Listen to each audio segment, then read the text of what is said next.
This is the webinar, the free training on content for affiliate sites. I'm Doug Cunnington, founder of Niche Site Project. I talk about affiliate marketing, usually Amazon affiliate marketing, and project management and productivity.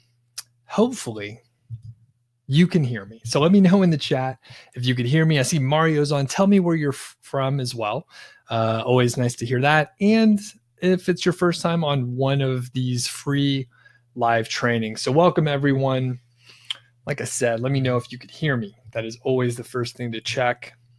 And funny thing, I've one time, maybe more than one, but I've done like 30 minutes of a presentation when there were maybe one or two people on. They couldn't hear me the whole time. Thing didn't record at all.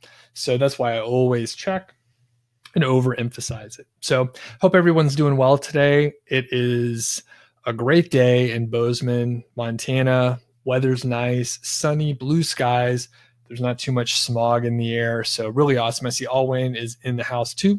So welcome everyone. Today we're going to talk about content, and generally it's outlining content. So this is sort of, it's before you start writing. I know when I first started writing content for affiliate sites, I opened up a new WordPress post, started looking at the blank page, and I didn't know what to write. In fact, I had no clue, and it was really tough to get anything down. Now, the cool part about the techniques I'm going to show you today, one's the RPM, research paper method. The other one's FAQ, frequently asked questions.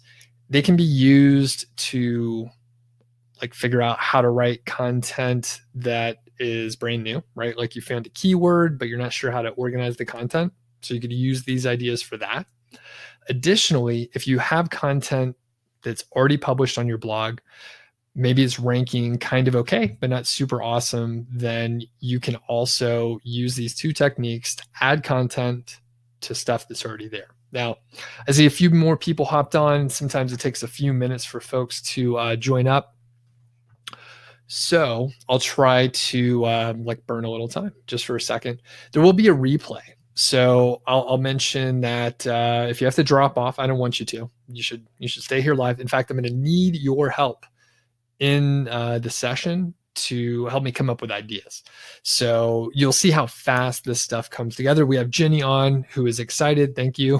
And then Brad as well. And by the way, I know some more people just hopped on. So let me know if it's your first time on a free one of these free trainings here, and where you're from.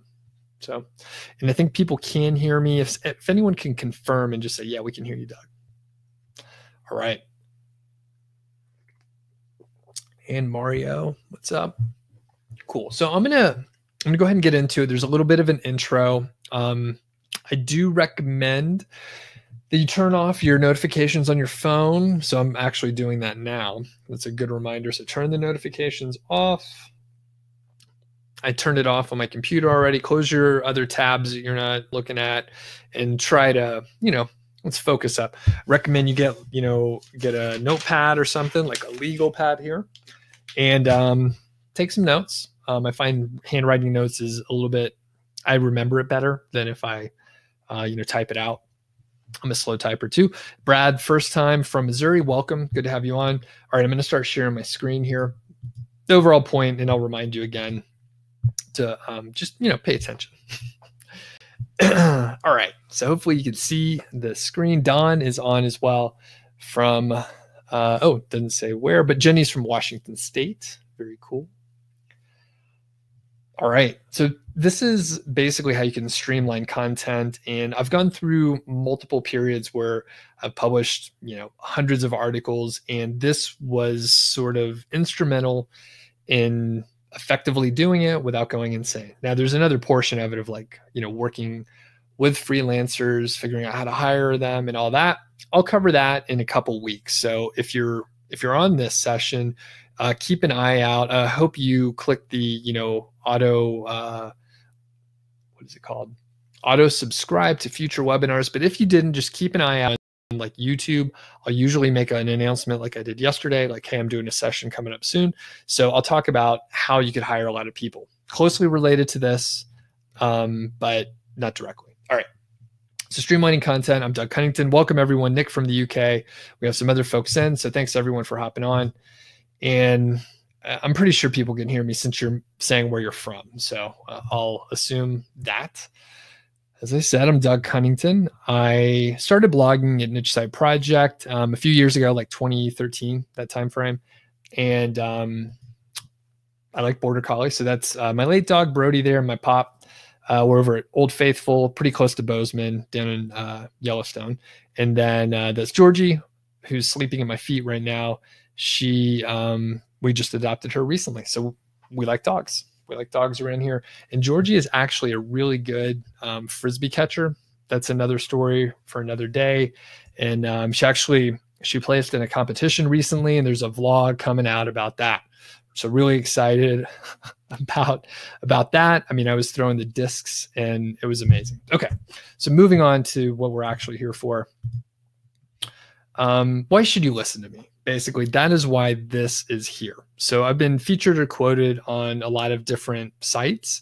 Many of them are like SEO related. Some are more side hustle related, like Side Hustle Nation. And others are just more marketing related, like maybe Opt-in Monster or Social Triggers, where I was featured about a year ago. So that was pretty cool. But the point is, I've been around the block a little bit, and you should listen to me, at least in a few areas. I always put this timeline in here. And if you've been to any other sessions, you may have seen this before. The reason why I put it in is, number one, a reminder to myself that it's been an up and down roller coaster journey.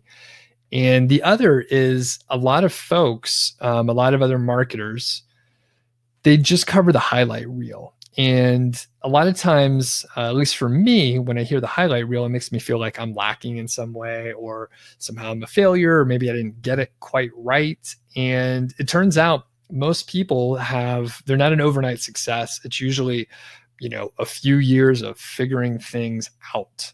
So at that point,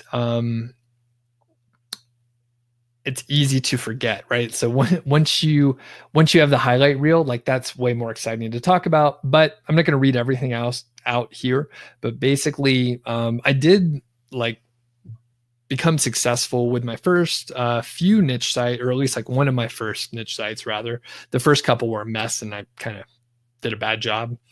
But maybe my fourth one was pretty good, and I launched a lot. I failed quickly, and I was able to basically within 6 months or so, launch a site, hit $6,000, 6,452 is what I have in this timeline. And then shortly after that, my site unfortunately was penalized by Google, and I lost my rankings, and the revenue went to almost zero.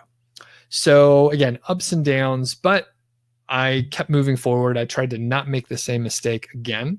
And I kept trying to refine my process, figure out how to make it repeatable using my project management background, which I kind of left off earlier. I have a PMP, and I worked about 10 years in management consulting and in IT software development, that sort of area. And I took the frameworks from project management and the sort of corporate ideas, and then I figured out how to, create a framework for launching a site and making it repeatable. So anyway, whenever you hear the highlight reel from people, just remember, usually they had a long journey. It's very rare where someone comes out of the gate and they just kick ass. It's possible, but it's very unusual. And I see Daniel has a question here. So when will I open the 5-figure niche site course? You always seem to miss it. And so at this point, I'm trying to allow people, Daniel, to enroll at any time. So let me know, you could shoot me an email later, but I could also place a link in the chat here. So I'm trying to allow people in. Previously, I was only launching once a quarter, but I'll put a link in here before the end of the session so you can get in there. In fact, I'll do it on the early side right now so you can check it out. And don't get too distracted with it, but I know, Daniel, actually, I'll just send it to you individually. I try to not do these as, pitch fest or anything like that. So I'll reply to in private. So there you go, Daniel. There's the link. All right. So that's my introduction. Like I said, I've had some success and I've been featured in a few places, and that's why you should listen to me. Okay, so Q&A is generally at the end. We have a pretty, tight group today. There's not too many people. So if it's relevant, I'll try and answer the questions as we go. If we're in the flow, I will keep going with the content. But this is going to be interactive. All right. So we're going to get started in like a minute or so here. But I'm going to need your help. So it's great if you could chat back, and I'm actually going to use your specific ideas to do some of this. Okay. So before we jump into a wide niche site, so first of all, I think affiliate marketing is a great place to start.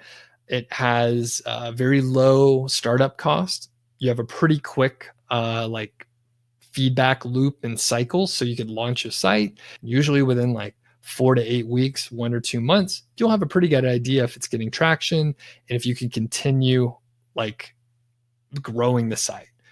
There are many other businesses, brick and mortar businesses or restaurants or whatever.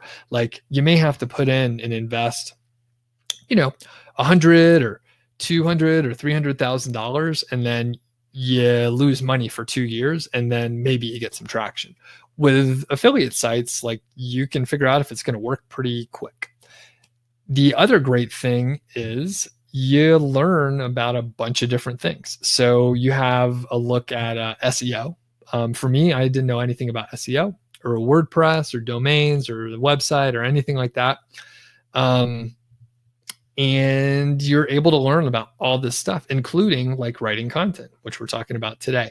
So sometimes people get into affiliate marketing and they launch a site. Maybe it's moderately successful. However, maybe they figure out that they love SEO and they start an SEO service, grow an agency, and they're able to, make a great income on the part that they love. Or maybe you figure out that you love writing, or maybe you become a WordPress developer. So it's a great way to learn a diverse set of skills and then, stick with affiliate marketing, or you could branch out and do whatever you want. Regardless, it's a good set of skills. I ended up learning about marketing, which I had no background in at all previously. And I see Jay Devs, what's up, says, will I share the slides? I think that's what you're asking. I typically don't, but you'll get a replay of this. So in a couple hours after this is done recording, you'll get an email. So you could check it out then.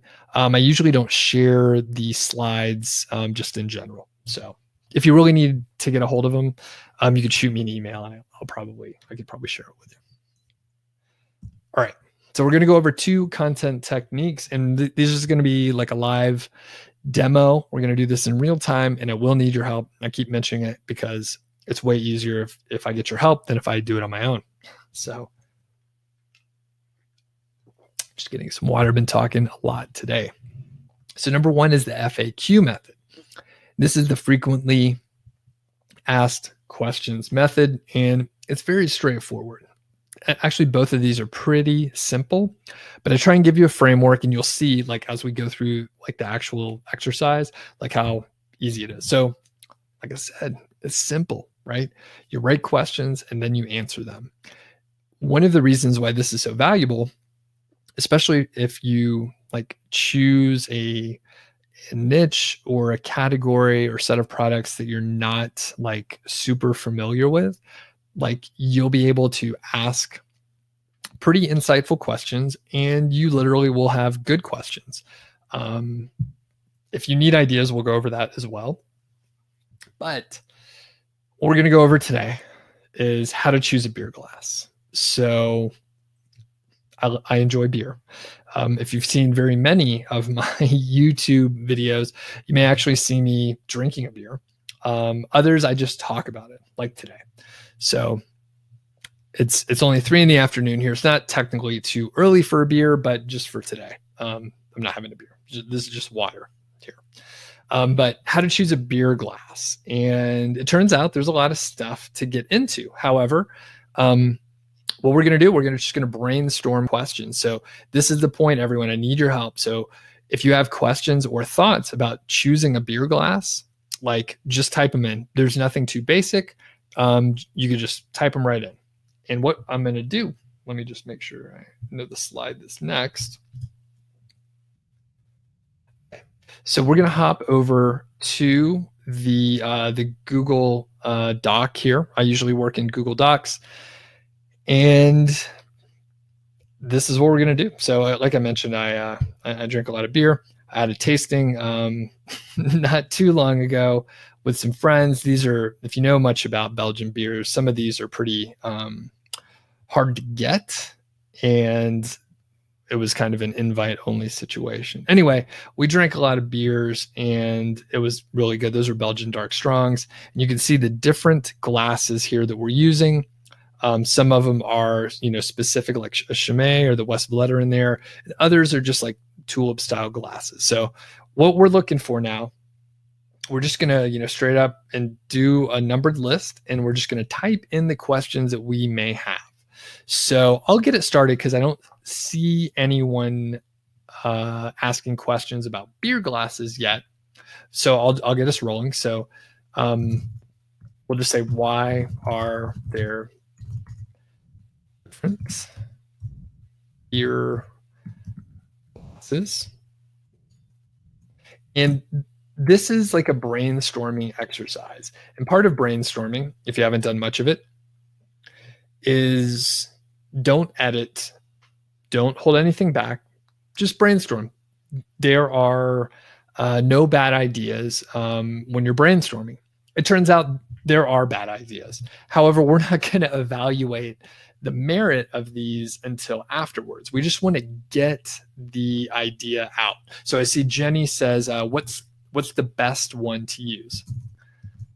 What's the best one to use? Right? That's good. And then you can even sort of extend some of this to anything related to serving beer, because I just thought of a couple ideas myself. Okay, why do you need different glasses? Cool. Why do you need different glasses? All right, now they're flowing. All right. Why do you different beer glasses? Should they have a handle? Nice, Nick. Should they have a handle? That's okay. Nice, Brad. And I'm just going to start abbreviating. I'm a slow typer, so we're just going to abbreviate. So, what's class for different beers? And should they be unbreakable? Unbreakable. Okay, and then JDev says maybe there's not many beer addicts. So, okay, that's cool. Are there different sizes? Okay.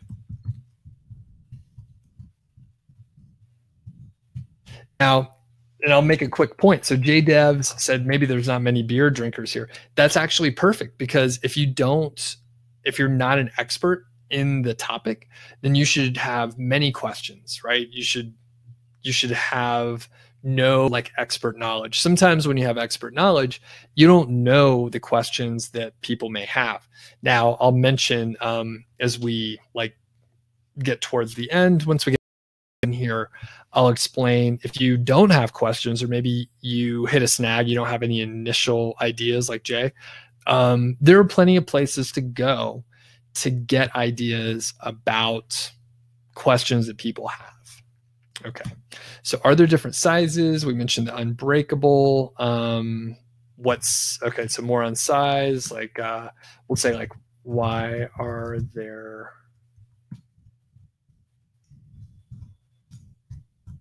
different sizes. And if Jay, if you didn't like this topic, you may not like the next one either.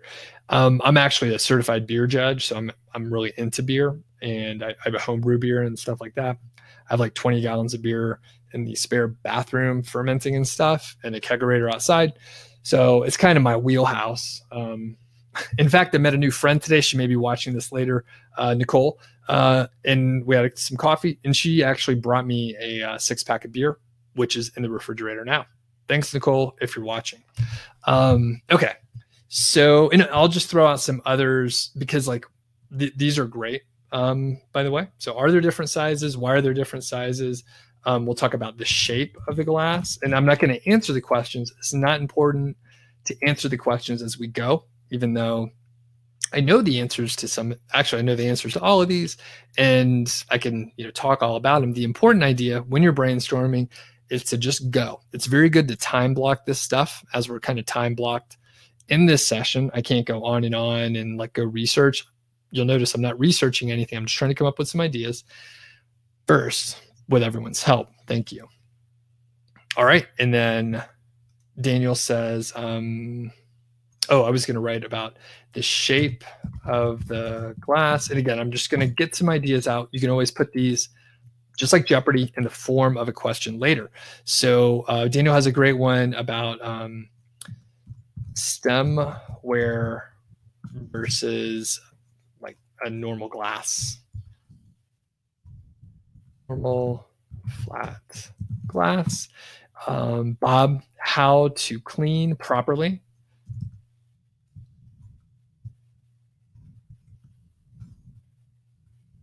How about this? What's the right, and this is related to serving, but not related to glasses specifically. What's the right amount of head/foam, and maybe like what kind of soap should I use to wash?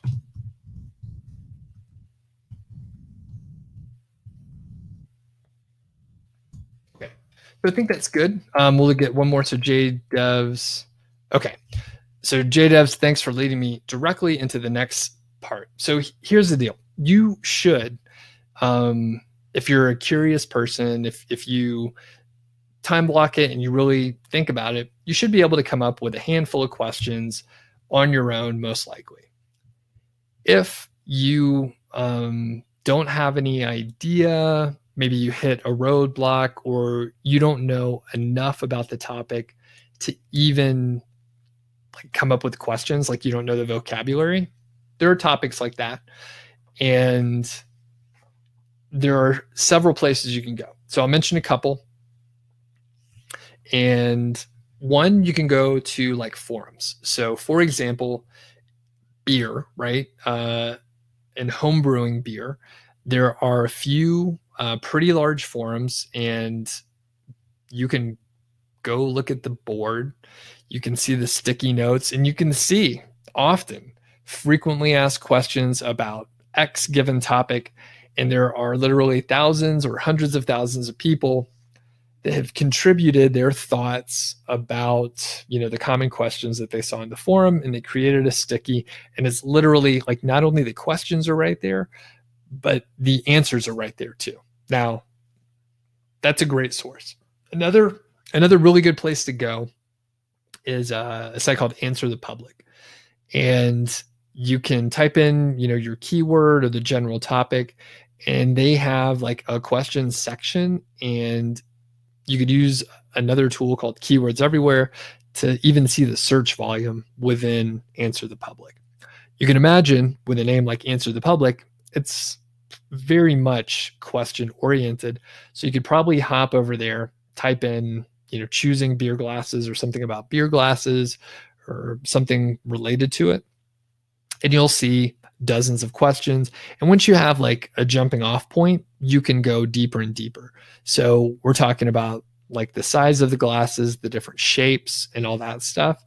We could even get into like, should you put your beer glasses in the freezer and have them frozen? Should they be chilled? Should they be room temperature, cellar temperature, all those details. So as you get more information as you're asking more questions, as you look at forums, for example, you can see the questions that people are asking. Now, further, right, you can also go to like Amazon, go to one of the products, and you'll literally see the questions that people ask about the products. Now, for beer glasses, it may not be super relevant. In that case, you may want to do a little research on like a magazine type site, or even literally in magazines. But of course, if we're doing this online, it's easier to just look up the magazine website, and you could just find an article on like choosing a beer glass, see what they cover, turn those into questions or questions that would lead to the information in the article, and there you go. The great part about this is you could come up with a list. After you brainstorm, you're going to want to, get rid of the duplicate ones. Like, are there different sizes? Why are there different sizes? You may be able to pair those up. Some of them are not going to be relevant once you do a little investigation, but essentially you can give this list to a writer and say, go find the answers to these questions. Tell them to write 150 words for each one. And without too much trouble, that's like, about 2,000 words, something like that. And you're well on your way to having an article. And by the way, this is one of the ways that I wrote like early content for many of my sites. I didn't know about the product, so I asked a bunch of questions, looked up the answers, and answered them. Turns out it's really helpful. Okay, so pretty straightforward, and this is a great technique. So I mentioned you can use this to write an article from scratch. You're going to have to put an intro and a conclusion and make this, in some order that makes a little more sense. But the other super useful thing is you can add an FAQ section to an existing article. And let's say your article has 1,000 words. You come up with a list of 13 questions, 100 words a piece.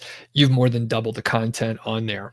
All right. And again, you just have someone go look up the answers to these. I mean, basically, you can Google the answer to each one of these and get a couple sentences. Can't copy it. You need to put it in your own words, all that stuff, but pretty effective. Okay. And JDev says, never thought about Amazon comments and the frequently asked questions. So yeah, I mean, you can see the concerns that people have about certain products. Really good place to get information. All right. Next, RPM. This is the research paper method. It goes back to a time when we were in school. I don't know how old people are, but there's a place called the library, and they have books there, like print books, and there were encyclopedias. And we used to have to write these research papers where we, went to the library. We sat at those big tables, and we had to, find books in the card catalog. Like, we had to look them up, pull them off the shelf, write a research paper. That's exactly what we're doing here, except now we have the internet and like Wikipedia, and like you could just look it up, right? You could Google it in like a second, or even ask Siri, which I shouldn't even say that too loud. But the point is, this is just doing a research paper, and it takes a little bit more time to get the setup, but it is a little bit more in depth. And Jenny says, that's what you did all the way through high school. Indeed. Yep. These places called libraries. And in fact, this is a complete aside, but you should go to the library. You can get really good books, and you don't have to buy them all. You can just check them out. And a lot of libraries have like ebooks that you could check out for free, and read it on your like Kindle or your tablet or whatever you want to do. So, read. It's good. You should do that. So here's the two-step process for this one. You research the topic, and then you create the outline. So the main idea here is to create the outline, right? So we're not necessarily thinking about writing it ourselves, although you could write it yourself, all right? The main thing is like you come up with the outline, and then you could write it, or you can hire a writer to do it. I've typically hired a writer. However, going back to the point that I made before, when I first wrote content for affiliate sites, I opened a new post in WordPress, and I was like staring at the screen and I didn't know what to write. It was very stressful. The blinking cursor, right? The blank page is tough to deal with. If you have something to go off of, like an outline, it makes it much easier because you have like the skeleton outline in place. And even if you have that, you can, write a sentence for each one of them. So you have a little thesis for each part of the outline, and then you could beef it up later. Just taking it step by step makes it much easier. Goal is to get an outline where you could write it or give it to a writer. So in this one, how to judge beer. So how do you judge a beer? Again, this is pretty much in my area of expertise. I actually, here in Bozeman, I taught a class to other prospective, beer judges, and they took a test, which I help administer. So I know a lot about judging beer. However, this is how you would do the research. So again, we're working directly in, Google Docs here. You could do it on a piece of paper. It doesn't really matter. Just keep it simple. And remember, you don't have to write the whole thing here. We're just creating an outline. So the way I like to approach it is to just Google the term that we're looking for. So in this case, how to judge beer.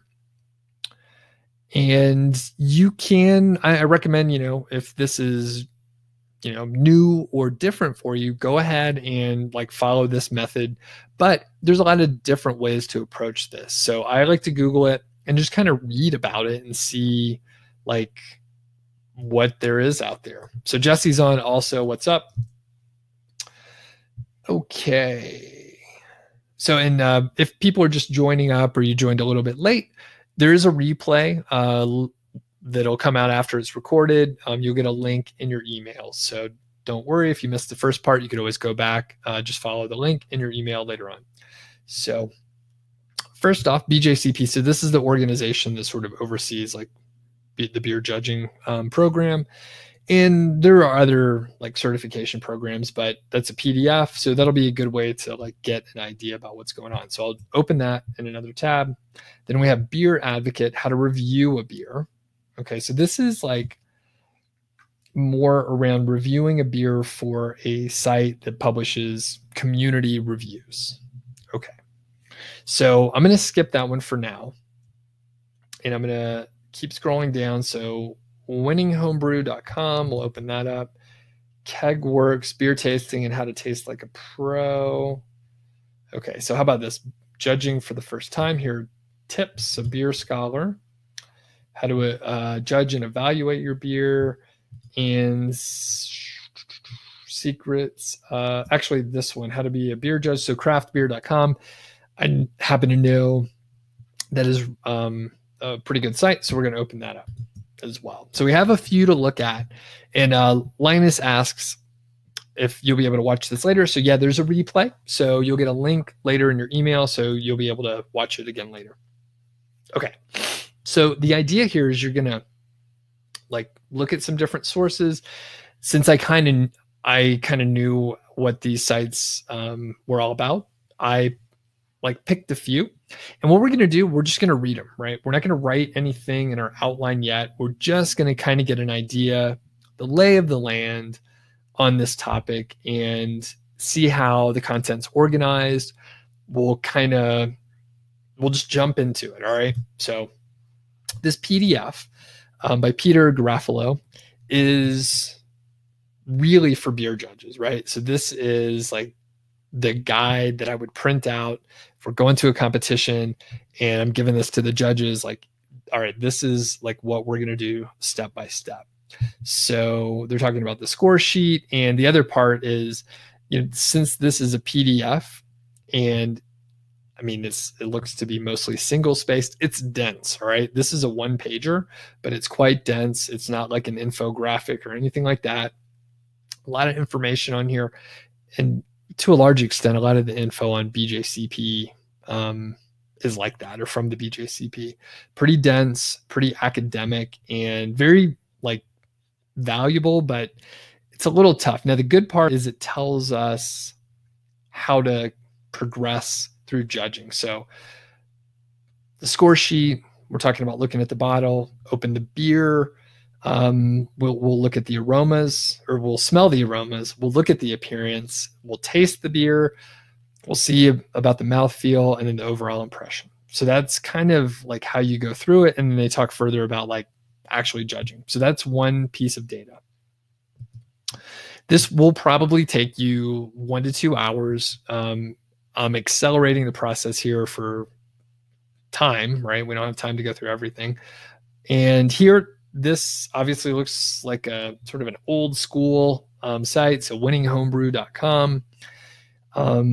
Yeah, it definitely looks like an older site just in general. And it's more of a blog style. Now they do talk about like how to become a judge and how the BJCP teaches you to evaluate beer. So to a large extent, this blog is simplifying and making it more presentable.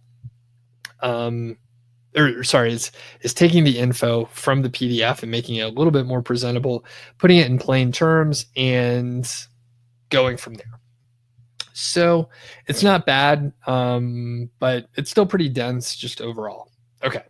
So as we scroll down, we see there's quite a bit of information. They talk about off flavors, so that's interesting. And they're providing some definitions. Again, we're getting pretty dense here. That's fine. They have a few other like good like links out. So we kind of get an idea that maybe the order in which the BJCP presented it in that PDF is pretty good. So that's another data point. Next, we're going to look at the Beer Scholar. I'm not super familiar with this specific site. So this is a study guide for the Cicerone exam. Cicerone is sort of like it's like a wine sommelier, right? So it's equivalent to that. And you're judging beer, so 10 tips, and we'll take a quick look. And Jenny asks, are you just taking the main points? What is most important? Basically. And once we come back, so I'll sort of go a little faster here, and then I'll show you how we write the outline. So we're going through, so this is Cicerone, like judging beer. So they talk about being with more experienced people, take sniffs. So these are just like more specific sort of just 10 random tips. They talk about using the BJCP style guidelines, judge beers to style, not whether you prefer them, and just some of the nuances. Don't wear cologne, perfume, or other smelly stuff. Yeah, that's a really good tip. And don't talk trash while you're judging the beer. So, okay, so good tips there. And I'll go through this a little bit faster. So this is judging and evaluating beer. They're talking about more details, step by step. This is a little more approachable. There's more steps, and there's some pictures along the way. So that's a little bit helpful and to keep in mind when you're writing such content. Next, craftbeer.com. So this is another, good site. They talk about the Brewers Association style guidelines, and then the Beer Judge Certification style guidelines. If you're interested, this one is more for home brewers, and this one is more for pro brewers they use at the Great American Beer Festival and some other pro beer competitions. As we're going through, they talk about practice judging, off flavors and being familiar, beer vocabulary, and so on. So it's more of a it's like a curated list of resources. Okay, so you can see, even though I tried to go through this really quickly, that there's just a lot of information on a topic like this, right? So what we're going to do is do our best to now sort of take what we've gathered and curate that and put it in our own words. So one thing that you don't want to do is straight up copy the format of some other people's content. It's sort of bad form just in general. Even if you're not copying directly, just copying the exact format isn't a great approach. At best, you're going to be chasing someone who's ahead of you and done a better job, right? What you want to do is take all the best stuff from each one of these, make sure you're not missing anything, and by pushing everything together, hopefully you're creating an even better resource than any one of these individually. So as we like have this outline, right, I've internalized a lot of this information already, so I'm just going to write the outline. Again, this research process may take 1 to 3 hours, and then you could come back after you have some knowledge and then write it out. So how to judge a beer. So first off, we'll do some like prerequisites, like have we'll say BJCP style guidelines. And I'm going to skip ahead a bit and mention that you should like be around experienced. I'm a slow and bad typer, experienced judges, if possible, right? So if you're judging your own beer, you just made one, you want to taste it, or you just bought a beer, you want to check it out. Maybe no one else is around, but just going through the exercise could be helpful. And then we'll say, have your, the score sheet that you could write on. Have your score sheet ready. And then we'll say, getting into the tasting portion, all right? So we'll say that you need to, open the, or actually, we'll do this right. So you'll actually, let's see, what is the first thing we want to get into? And again, I'm trying to make this more exact than it needs to be, but the idea here is same deal. Like you'll write out the outline the best you can, maybe you step away for a day, you come back to it, and then you revise it now that you've had some time to think about it, like sort of offline, not directly trying to hammer it out. And as we go through, we'll see, so have your score sheet ready. And then the first thing you do is, look at the bottle, right? Look at the bottle and fill out that portion. So it's around appearance. And then you pour the beer, again, more appearance and observe. And aroma. And then you get into the tasting portion. Then we have mouthfeel. And at each point along the way, right, you'll want to have a look at your like off flavors. And you'll want to refer to the style guidelines. So in general, when you're judging beer, you're going to be looking at how the beer compares to the style, not like your personal preference. So for example, some people may not like a sour beer, but if the beer is supposed to be tart and have some acidic character, even if you don't like it, it may be a perfect beer, right? So there are some styles that maybe people just don't like that much. So in general, you can write out your outline sort of like this, and what you could do, so look at the bottle, you look at the appearance. So you would look at stuff like the fill level. Is there sediment at the bottom? Are there things floating in it? So like if you were to read the different resources that we just looked at, you would be able to like come up with 5 or 6 points for each one of these. And I do recommend, you'll notice I hit the high points first, and then I'm going back and filling those in. So again, so for pouring the beer, we could say like foam like, color like, is it clear or cloudy? And yep, so the head, the color, all that stuff. The head retention. and so on. So in the interest of time, I'm not going to go through everything here, but for each one of these, you would get like 5 or 6 points that you could talk about and how to observe them. If we do refer back, again, I skipped over everything really quickly. This one-page PDF has basically all the information you need. It's pretty amazing. Again, it's very dense, but quickly we can look at, move on to appearance. So you could talk about the color, and it's very nuanced, right? So golden, amber, copper, brown, black. You can talk about the clarity, so cloudy, turbid, clear, sparkling, opaque. And then if you are looking at like the head retention and the characteristics, the head could be white, it could be brown, it could be tan. You could have big bubbles, you could have really like creamy looking foam, and it may go away right away, or it can just be like mousse and really creamy on top. Made me thirsty.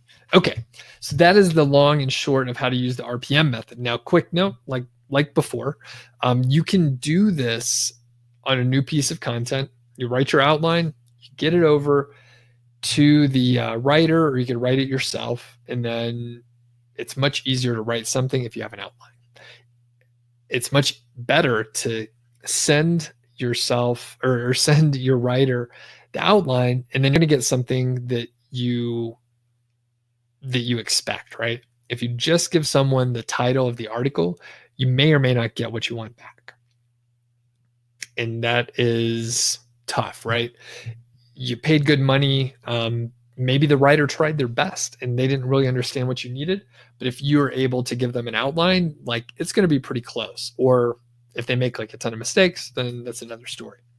The other thing that you can do, for example, one of the highlights on the old highlight reel, the timeline that I showed you before, a business partner and I sold a site for $235,000. It was really cool.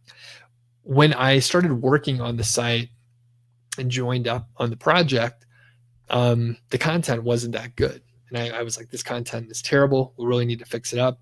So the first thing that I did, I created an outline doing just exactly what we talked about here. It was a page and a half. I created it in a Google Doc, just like we did here. I sent it to a writer and I asked him to write 5,000 words. I gave him a little bit of a guide, even for each one of the bullet points.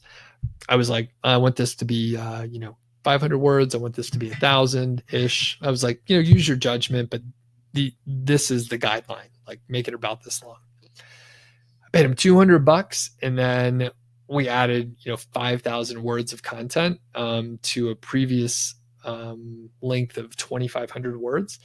Traffic went up by like 40% on that post. Revenue also went up by 40%. It was dramatic. So this is a great way to improve content. If you have some content that maybe it's okay, but it could be better, this is a really good way to take an academic approach. Try to make it really good by doing research against the best competition out there and provide a better resource than they have. So that overall is how you do the RPM method. So I'm going to share the screen again here for a minute. And I think there's a couple slides. So quick note, 5-Figure Niche Site is my premium course, and it's not a big pitch. I generally am not selling on these, but just wanted to mention it. A few people have asked when it's going to be available again. Let me know. I can send you a link. I'm actually trying to make it available all the time. There are some technical hurdles to go through with that, but I think I've mostly figured it out. So if you would like the link to check it out, I could show you. The course was created, as is noted here, with proven principles, techniques, and strategies that work. And I know a lot of people here are, you watch the YouTube channel.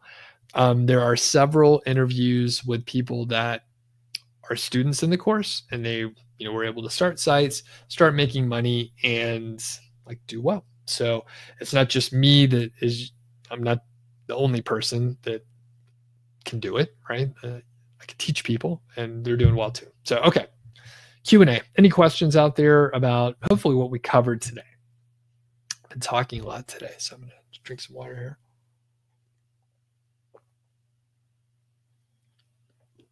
And I've been improving content a lot over the past, maybe month or two.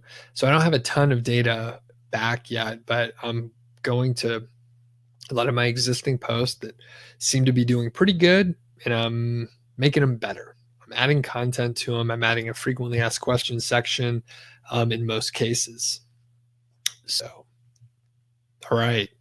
Any questions out there? I know there's like a, 30-second or minute delay out there.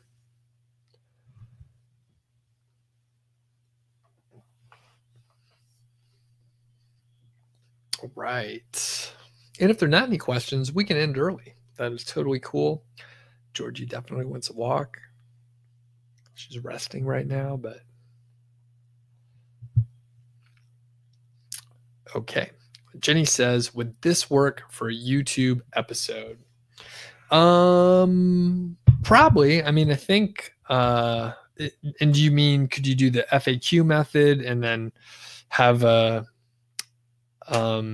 piece of content created out of it and or the RPM? Is that what you mean, or something different?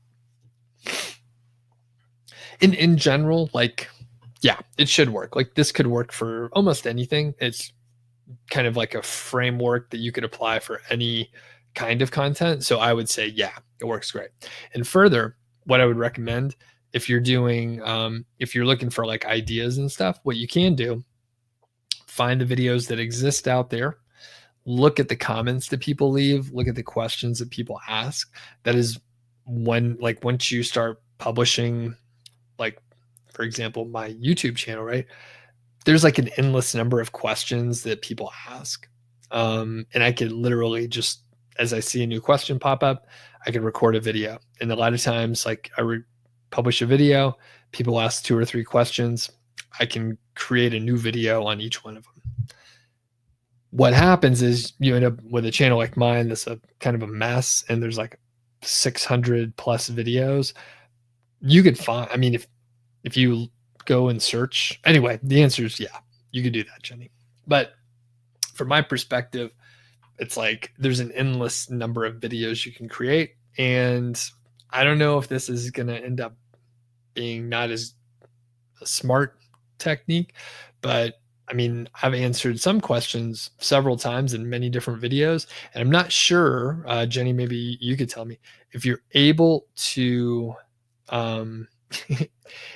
if you're able to like record videos that are like progressively getting better, then I think it's great. Okay. JDev says, you have no idea if I'm writing scripts for my videos, but do I use any other tips for that? Can you, are you talking about just creating videos or, and creating YouTube? And just, are there a lot of YouTubers like, in this session? I should have asked more questions around that. Okay. So here's the thing with scripts. I think they're awesome. If you can write it out, and if I actually have, I have a teleprompter setup that I could set in front of my camera, and it's basically it's, you know, a mirror situation, a glass reflection situation, but I just use my iPad mini to set in there, and there's apps that you could buy for whatever, $5-10, and like it works awesome. My best videos are ones that I 100% scripted out every single word and just read it. There's a bit of a skill to read, and actually I'm not super great at it, to be honest with you, but because I did a lot of presentations remarkably similar to what we did today when we're going through like the PowerPoint, like I've done hundreds of those like over my corporate career. So at some point I was able to like at least not sound like a complete robot, like I was reading something. I'm not saying I have a great delivery, but I've gotten better over time. The more you work with the teleprompter, the better you get. For me, it totally cleaned up my It's funny. It cleaned up my filler words because I could read and I could try to have a normal cadence. So yeah, if you could script it out, it's awesome. Before I started that, I got advice from a lot of people who maybe they didn't know what they were talking about necessarily. They didn't have experience, but from their observation and their own like tries or something, they would just say, hey, I'd rather just do bullet points and then I riff on it. Well, when I do that, I ramble on, a lot of filler words. I'm trying to clean it up as we go further into my like YouTube career. But basically, yeah, if you could write a script, it's awesome. And JDev says, on YouTube, you see a lot of videos that are 10 minutes, and it's true that you're making very long videos and sometimes too long to follow along. Cool. Now, JDevs, is really good feedback. I'm actually looking for feedback on the YouTube channel. Are you talking on the live streams or just in general? And then some of my more recent videos, I'm much more deliberate about making shorter videos because of that very fact. The thing is, with written content and with videos, it's much easier to make longer rambling content that, you know, isn't concise. It's much easier to do that. So as I'm getting better and as I'm trying to improve my skills, I'm trying to make it shorter. And yeah, the live streams are always long because a lot of times people just, well, the unfortunate part is no one's fault. But what happens in the live streams is, you know, some people hop on for the early part, hang out, ask some questions. The other people will get notifications, or maybe they hop on YouTube and they see that I'm live. They'll hop on the channel, they'll ask a question, and maybe it's one that was literally just answered. Can't blame them for missing it, right? At the same time, it gets really boring for me. So I'm trying to figure out the right balance. And maybe it's, you know, I have questions sent in and I only answer those, or some mechanism where it's a little more controlled and slightly more interesting. The fact is, people do like it when I call out your name. And Jenny says, you know, the live streams are always long. JDev says it's recently better. People like it with, you know, individual attention. So Jenny says, would this work for reviewing Amazon products? Yes. Yep. This all works for Amazon stuff. Yep, totally. Okay. And Michelle says, I totally get you. You have the same issue, concise and shorter with a script. Okay. And Jenny says, do I find it better to use a writer or write yourself? For any of the internet marketing content, anything on Niche Site Project, anything on the YouTube channel, I've written probably 99% of it. There are a couple pieces, like the descriptions, and I'm not sure if you're talking about content, so I'll answer both. Content for niche sites or content on YouTube. If it's affiliate content for my niche sites, almost always use a writer.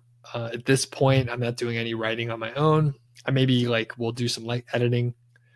I have my hands in the process, so I'm the project manager, the interface between the writers and the editors, so they don't work directly together. I like to use that as a checkpoint, a QA point where I can have a look, make sure the content is good, make sure they're following the instructions, and just keep an eye on that stuff.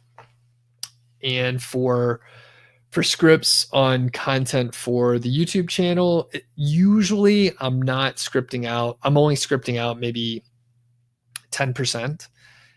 At this point, I'm usually writing an outline. I may be pretty verbose in the outline.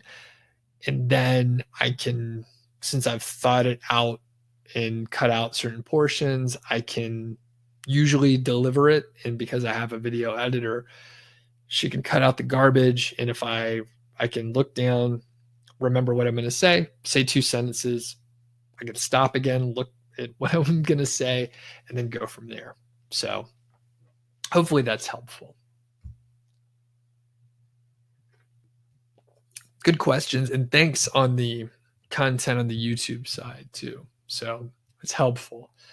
I'm literally looking at improving the stuff I'm publishing and all that. So cool. Any other questions? Excellent. All right. Well, thanks everyone. I think we mostly. Oh, JDev says, at what point do you abandon an affiliate website? So that's hard to say.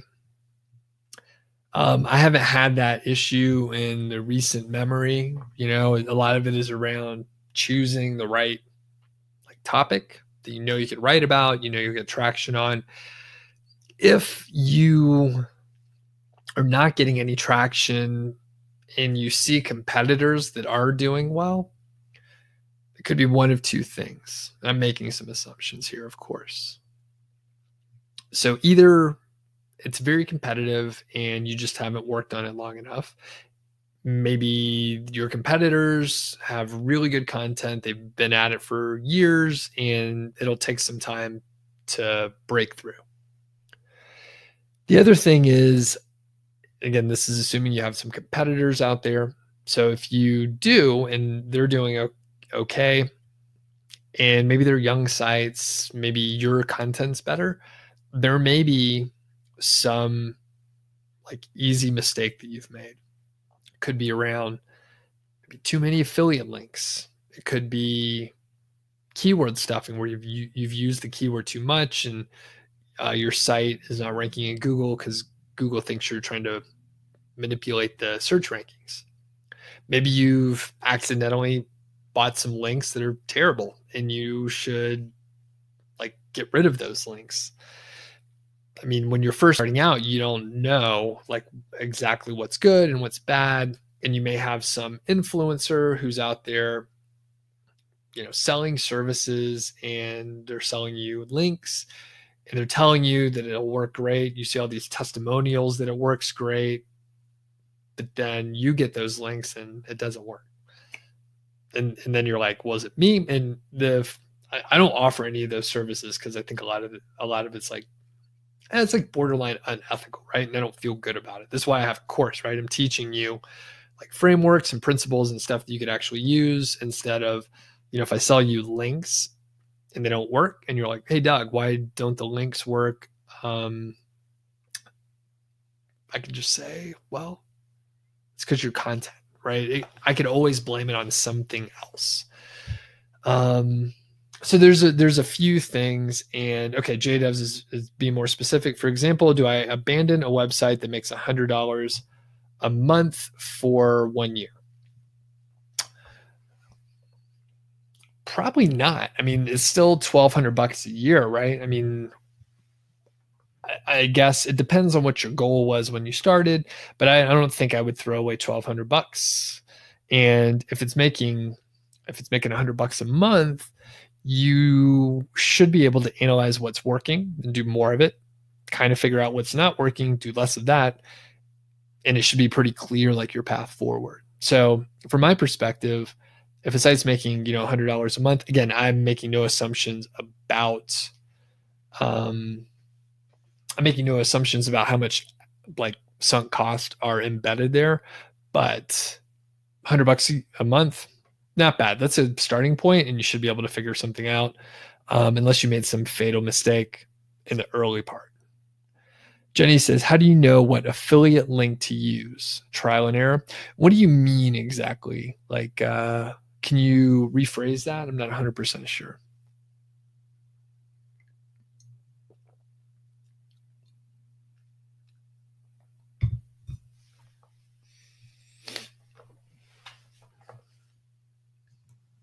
And JDevs, while I'm waiting for Jenny.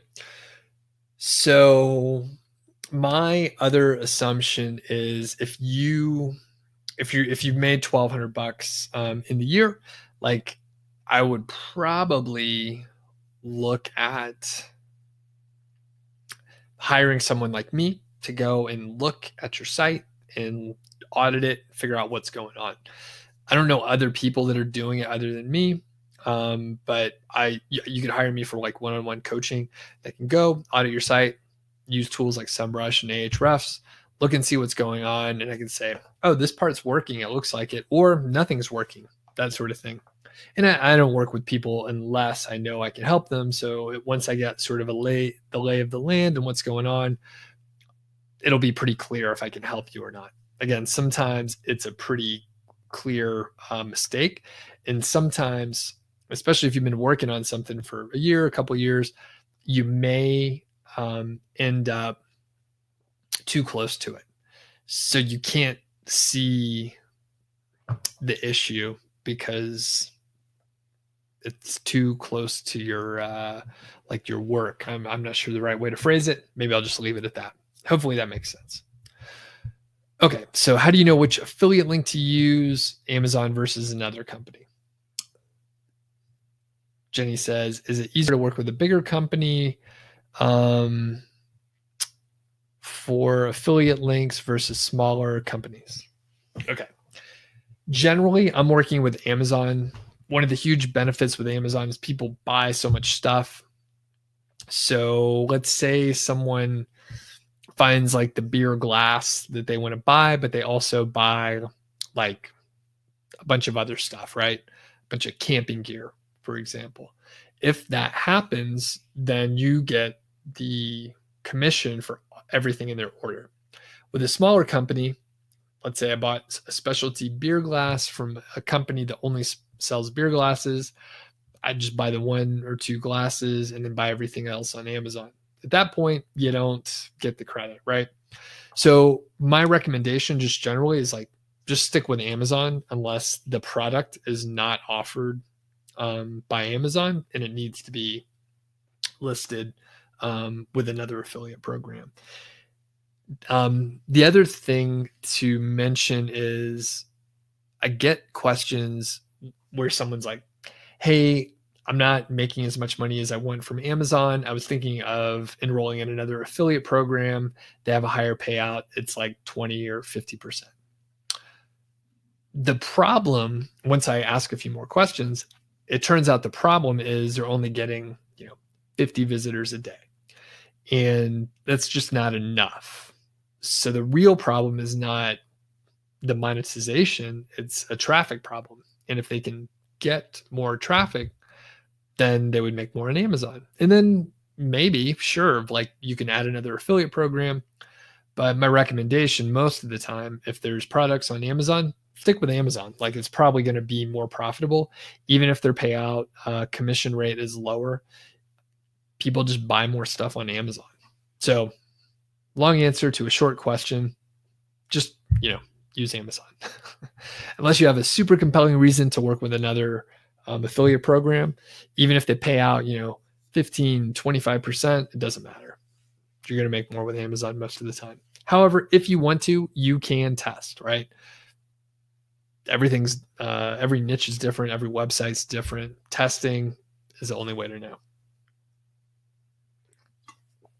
Okay. Any other questions? Good questions out there today. Nice work. Nice work, everyone. They're interesting questions I haven't been asked before. You guys taught me something too, so that's good. I'll give a quick shout out. My wife and I do a podcast called Survive the 9 to 5. We've kind of like lightly, softly launched it. Soon I'm going to start doing some interviews out there. If you're interested, it's called survivethe9to5.com or Survive the 9 to 5. I put the link in there and you could basically, subscribe to it on iTunes. I think it's on a couple other networks as well. Edgar says, oh, hey, great to be here. Awesome. So Edgar's used Commission Junction for the first site and they have a lot of different companies and payouts. Yeah, cool. And there are basically, if you could buy something online, there's like a 90% chance that they have some affiliate program that you can sign up for. And it's worthwhile to test if you get a lot of traffic, but most of the time, like I said, Amazon seems to do pretty good. Depends on the products, depends on the niche and all that stuff. Sometimes there's really cool stuff, that's just not on Amazon, and you have to work directly with the company via one of the marketplaces. So there's Commission Junction, there's ClickBank.